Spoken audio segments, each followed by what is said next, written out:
Station मधून जाऊन धमकी दिली त्या दिवसापासून मी धनंजय मुंडेच्या मागे लागलो आणि एकदा मी मागे लागलो तर पाणी पाजल्याशिवाय सोडित नाही. आपला रूलच तसा आहे. मी 25 तारखेपर्यंत आता शांत आहे. मी 25 तारखेपर्यंत काही बोलणार नाही. कारण माझ्या लेकराच्या तोंडाला हातातोंडाला आलेला आरक्षणाचा घास आहे. 25 तारखेपासून आमरण उपोषण. एकदा उपोषण झालं ना आरक्षण मिळालं याचं परळीपासून मुंबईपर्यंत सगळं काढतो. कुंकुडून कसा सुटतो आणि कसा काय होतो ते मी बघणार आहे. कारण त्याला मी सांगितलं तू माझ्या नादाला लागू नको. आता लागला. यांनी टोळ्या पायात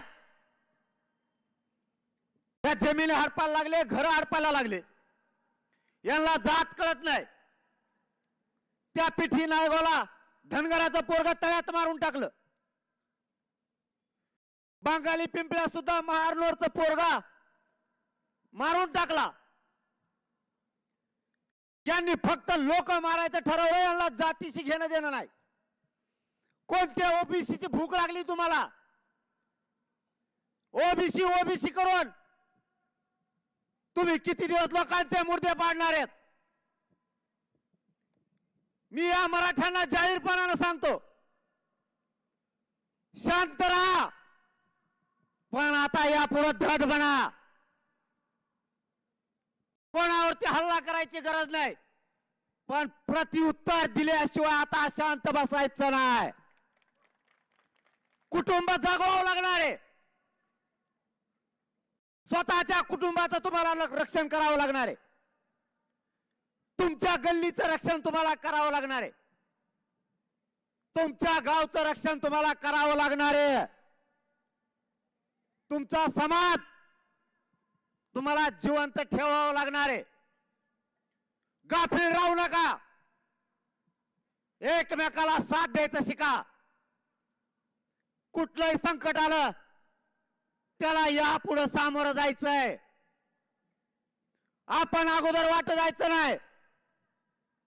पण जर यापुढे वाटा गेले उत्तर जशाला तसाच द्यायचं. माग हटायचं नाही. मुर्दे पडतील. आपल्या लेकीबाई संपतील. किती दिवस आपण मुक्यावर बसणार आहेत? यांना जर थांबायचं नसाल तर आपला नाविलाज आहे. हे फक्त मुठभर आहेत. यांचे माजन मस्ती उतरायला वेळ लागणार नाही. फक्त आमचा संयम आणखीन आम्ही सोडलेला नाही. संतोष भैयाला जर न्याय मिळाला नाही आणि इथून पुढे जर असले काही प्रकार झाले तर पुढच्या काळात सावध राहा. आणि देशमुख कुटुंबालाही सांगतो, त्या वैभवताईला सांगतो आणि त्यांच्या धनंजय देशमुखांनाही सांगतो, तुमचं दुःख जाणार नाहीये याची जाण आम्हाला आहे. तुम्हाला कोणी किती दुःख विसरा म्हणलं तुम्ही या संकटातून बाहेर नाही पडू शकत. पण संतोष भैयाला न्याय देण्यासाठी तुम्हाला आता धीर धरावा लागणार आहे आणि धट व्हावंच लागणार आहे. तुमच्याकडे बघून हा समाज लढतोय. तुम्हाला संकटाचा सामना करावा लागणार आहे.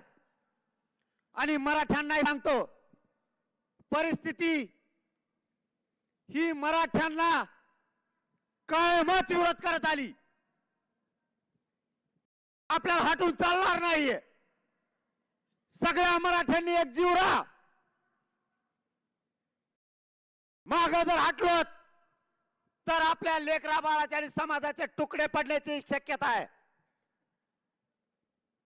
माझा विचार मी नाही करत. मी कोणाच्या धमक्याला आणि फिमक्याला उडून लावतो. मी नाही मोजत त्यांना आणि कधी मोजणारही नाही. मी मरायला भेट नाही. तुम्हाला मरा म्हणून सांगत नाही. पण लढायचं शिका. काळ धावून आलाय. या काळाला संपवायचा असाल तर तुम्हाला बेफिकर राहून चालणार नाही. यांना नीट करायचे सगळ्या वस्तू मराठ्यांकडे आहेत. फक्त आपण आणखी त्या हातात घेतल्या नाहीत. जर धनंजय मुंडे त्याच्या गुंडाच्या टोळीच्या माध्यमातून असंच करत राहिला तर पुढच्या काळात आपल्याला सुद्धा सावध राहावं लागणार आहे. त्याचं पाप झाकायसाठी तो ओबीसीचं पांघरून घेतोय. याच्यात ओबीसीचा काय समान, आरक्षणात सुद्धा ओबीसीचा काय समान? तो आमचा हक्क आहे आणि आम्ही तो मागतोय. संतोष भैयाला न्याय मागायचा नाही का? ते धनंजय देशमुख न्यायासाठी वनवन फिरताय, त्याला तुम्ही धमकी देता आणि आम्ही गुंडाला बोलायचं नाही. वंजाऱ्याला बोललो का? कोणत्या धनगराला बोललो का? दलित मुस्लिमांना बोललो का? मायक्रो ओबीसी ओबीसींना बोललो का?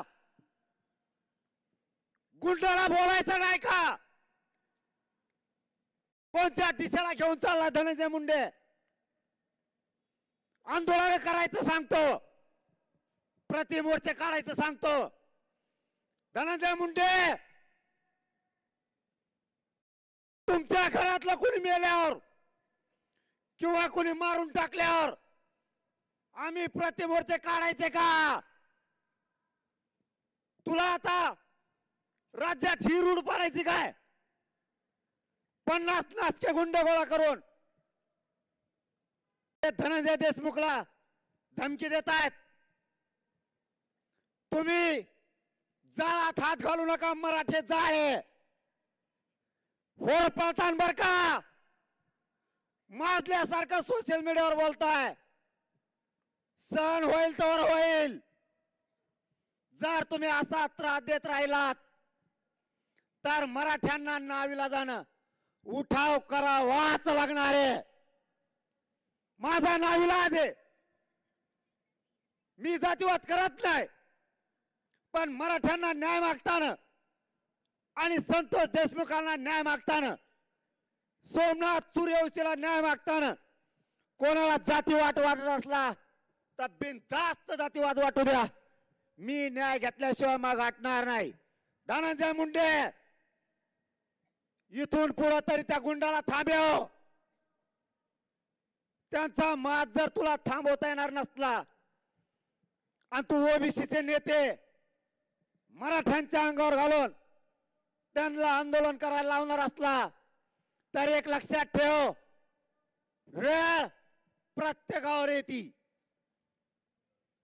ज्यावेळेस तुमच्यातलं कोणी मारलं किंवा मेलं जाईल त्यावेळेस एक लक्षात ठेव, आमचा संतोष भैयाचा तुम्ही जीव घेतला, त्यानं तुझं पोट भरलं नाही, तरी तू जर मोर्चे काढायला लावत असला तर मराठ्यांनी सुद्धा प्रतिमोर्चे मग नंतर काढायचे का?